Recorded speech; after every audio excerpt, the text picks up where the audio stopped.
जो चीज़ भी आपको हम पढ़ा रहे हैं, ये 5वां नंबर लेक्चर में हमने इसको 2-3 बार अलग अलग टाइप से बताया है। बस हम आपको ये दिखाना चाहते हैं कि जो कॉन्सेप्ट हमने आपको पहले सिखाया है उन सभी कॉन्सेप्ट से ही प्रश्न बनेंगे। बहुत ज़्यादा वो ट्रिक या आपको बहुत ज़्यादा पढ़ने की आवश्यकता नहीं है। पहले क्या है कि मैथमेटिक्स का ना पहले बेसिक चीज़ों को समझ लीजिए, थोड़ा कैलकुलेशन अच्छा रखिए, देखिएगा आपको ट्रिक की ज़रूरत नहीं पड़ेगी।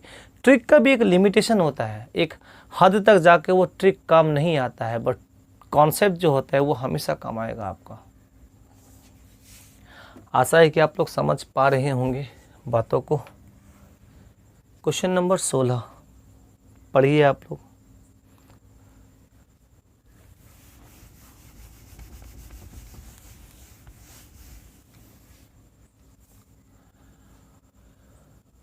इफ़ अ शॉपकीपर, हिंदी में पढ़ते हैं, यदि एक दुकानदार खिलौने पर 20% की छूट देना चाहता है तो उसे 300 रुपये में बेचना पड़ेगा। ओके, यदि वह उसे 405 रुपये में बेचता है तो उसके लाभ का प्रतिशत कितना है। 20% की छूट देना चाहता है तो उसे 300 रुपये में बेचना पड़ेगा। ओके, इसका मतलब 300 रुपये विक्रय मूल्य है। तो अब देखो समझ लीजिए, 300 रुपये में बेचना पड़ेगा, छूट कितना का दिया है, 20% का। अच्छा, 20% का छूट दे दिया, इसका मतलब क्या हुआ, वो बेचेगा कितना में, 80% में। इसका मतलब ये 80 छूट ना, हाँ, ये 80% का मान है। आपको क्या चाहिए, 100%। बात समझ में आ रहा है ना। और ये उसका कॉस्ट प्राइस हो गया। क्यों, क्योंकि अगर वो छूट देता है 20% का तब वो 300 रुपये में बिकता है। इसका मतलब 100% के सामान में 20% का डिस्काउंट दे दिया तो उसको 80% में बेचा। आपको क्या चाहिए, 100%, वो उसका रियल दाम हो गया, मतलब क्रय मूल्य हो गया। अगर कट करें तो ये 4 बार में और यह 5 बार में, और इसको काटिएगा तो ये 25 हो जाएगा। ठीक है, चलिए, तो यहाँ कितना हो गया, 15 पचे 75 का 5 कैरी हो गया 7, 15 दूना 30 और 7 37। तो क्रय मूल्य कितना आ गया इसका, सीपी इजिकल टू कितना हो गया, 375। अब ये उस वस्तु को अगर 405 रुपये में बेचे, 405 रुपये का मतलब उसका अब विक्रय मूल्य क्या हो जाएगा, 405। तो बताइए कि कितना का लाभ होगा। इस केस में हम लोग क्या देख रहे हैं कि 30 रुपया का लाभ हुआ।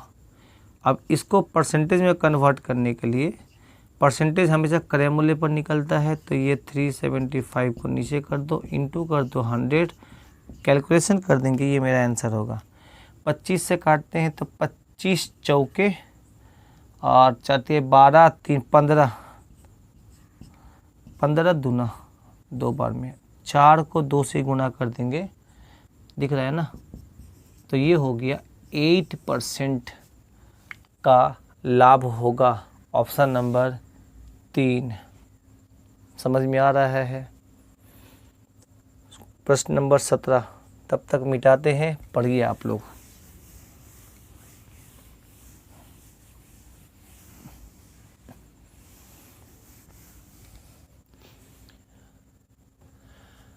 The cost of manufacturing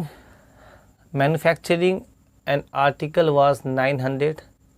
The trader want to gain 25% after giving a discount of same question तो है भाई, डिस्काउंट भी देना है, लाभ भी कमाना है। CPMP का रेशियो निकाल दो। ठीक है, अभी आप लोग बना दीजिएगा, हम हिंट दे देते हैं आपको कि डिस्काउंट उसको देना है 10% का, इसका मतलब 90 में, और उसको लाभ कमाना है 25% का, मतलब 125। ठीक है, और यहाँ पर आपको मैन्युफैक्चरिंग का कॉस्ट दिया, मतलब कॉस्ट प्राइस दे दिया है, कितना दिया है, 900 दिया है। अब इसको 900 करने के लिए क्या करना होगा, 10 से गुना करना होगा, तो इसको भी 10 से गुना कर दो। तो 10 से गुना करेंगे तो 1250, ये अंकित मूल्य, चलो बना ही दिए उसको। आपसे मार्क प्राइस पूछा है, मार्क प्राइस। नेक्स्ट आ जाइए, आसान था ये। प्रश्न नंबर 18 तब तक आप लोग देखो। 18 नंबर प्रश्न।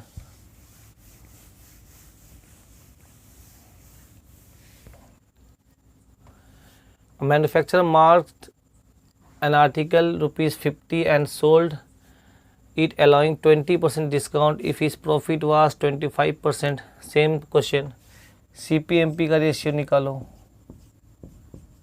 हिंदी में पढ़ लीजिए।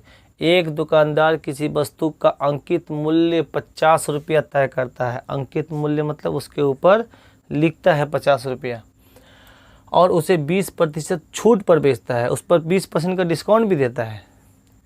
यदि उसका लाभ 25% हो तो वस्तु का क्रय मूल्य क्या है?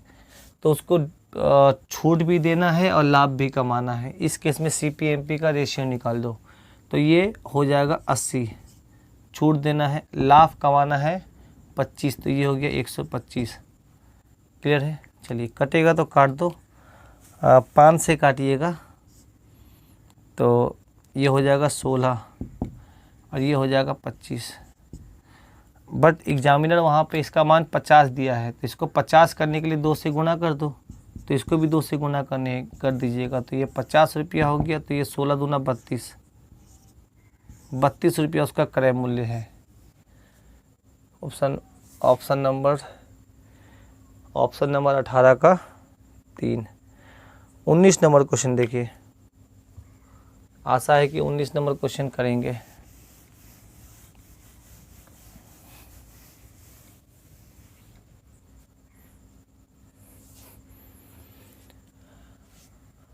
A man allows a discount of 10% on a book whose mark price is 40. What is the cost price so that the profit? Same question, ठीक है ना, एक ही टाइप के क्वेश्चन है। ये ज़्यादा तरह के इसलिए दे दिया गया है, रिपीटिशन इसलिए किया गया है कि आपको चीज़ें समझ में आए।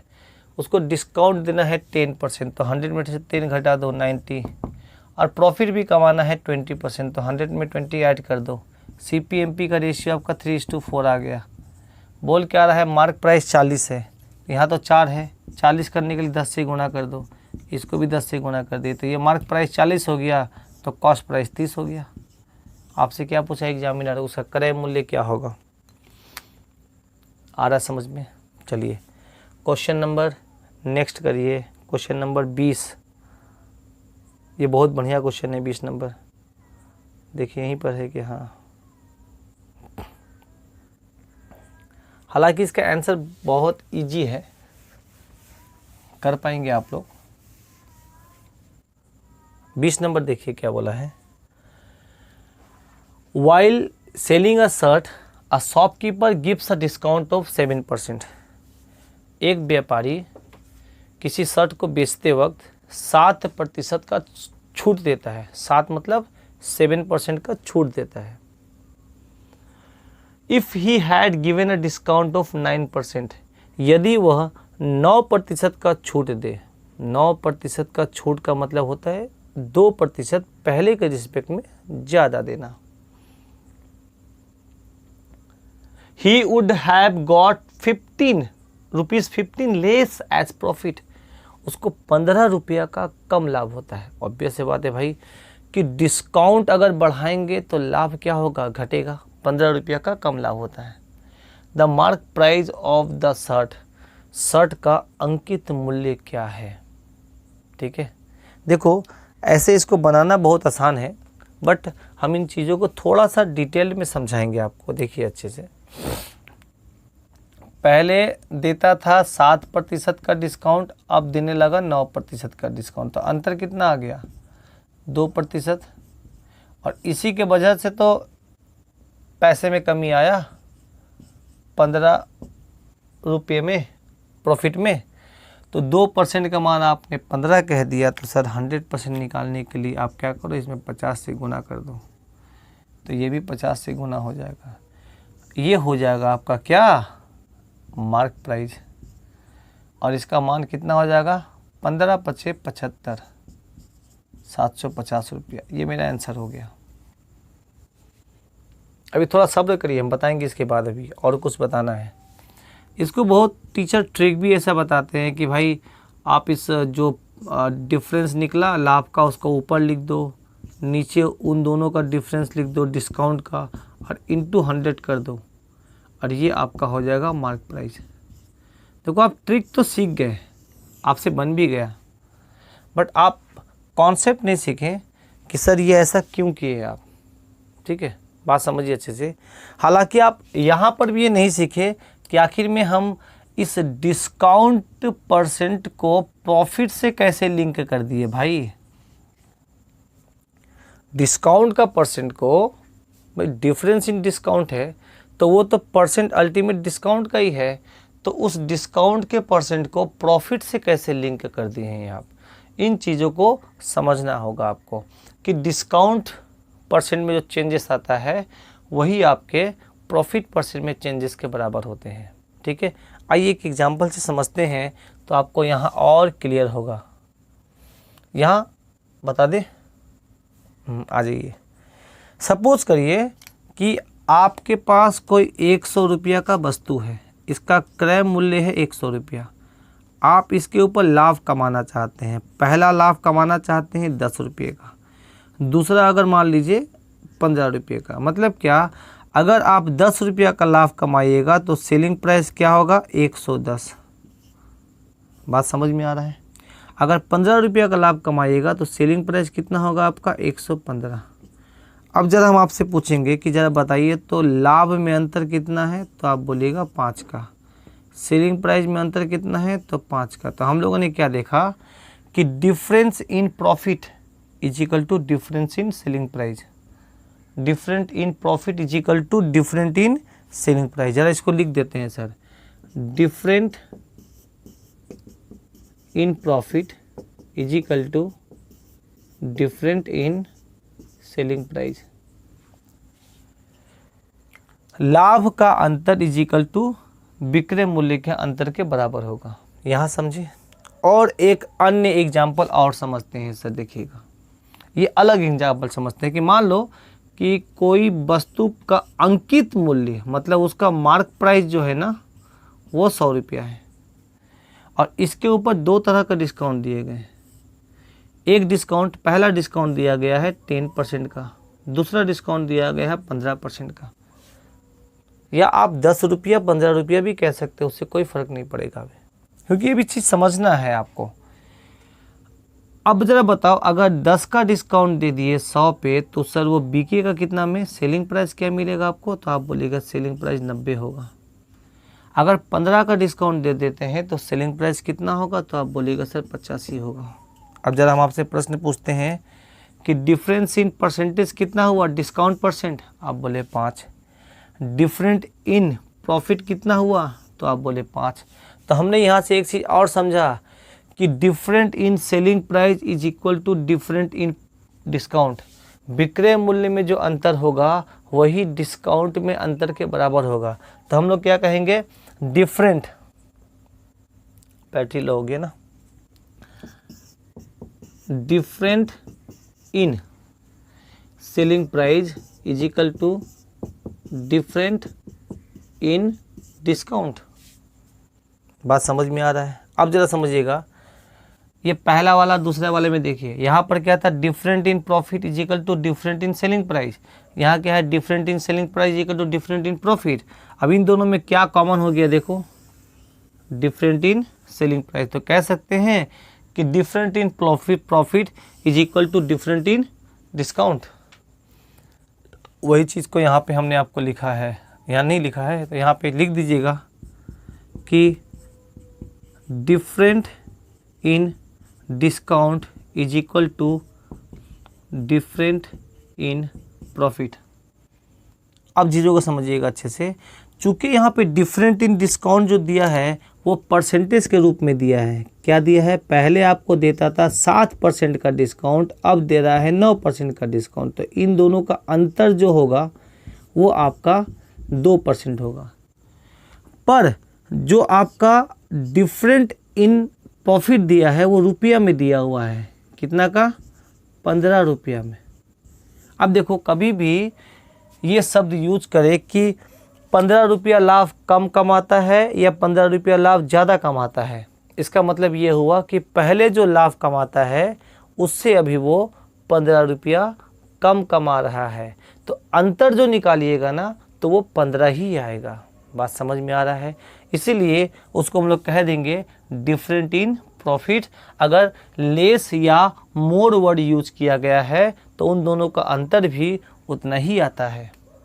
ठीक है, चलिए तो अब क्या बोले हम कि ये है परसेंटेज के टर्म में, ये रुपया के टर्म में, बट ये परसेंटेज किसके हैं? डिस्काउंट के। और डिस्काउंट का परसेंटेज है तो यहाँ से मार्क प्राइस निकलेगा आपका। क्यों? क्योंकि डिस्काउंट हमेशा मार्क प्राइस पे दिया जाता है। इसलिए हम बोलेंगे 2% बराबर 15 रुपया, यहाँ पर 2% बराबर 15 रुपया। तो सर 100% करने के लिए 50 से गुणा कर देंगे, तो इसको भी 50 से गुणा कर देंगे, तो ये हो जाएगा 15 गुणा 50 750 रुपया। बात समझ में आ रहा है? क्लियर है यहाँ तक? चलिए तो आज हम लोग 20 नंबर तक ही प्रश्न देखते हैं। इसके बाद वाले लेक्चर में कुछ प्रश्नों को और देखेंगे। ठीक है, टोटल 50 क्वेश्चन है। हम छोटी छोटी वीडियोस लेके आएंगे आपका करीबन 1 घंटे के आसपास का। ठीक है, आशा है कि समझ में आया होगा। एक बार फिर से इसको देख लीजिए, लिख लीजिए। तब तक हम लोग मिलते हैं नेक्स्ट क्लास में। ठीक है, टाटा बाय बाय।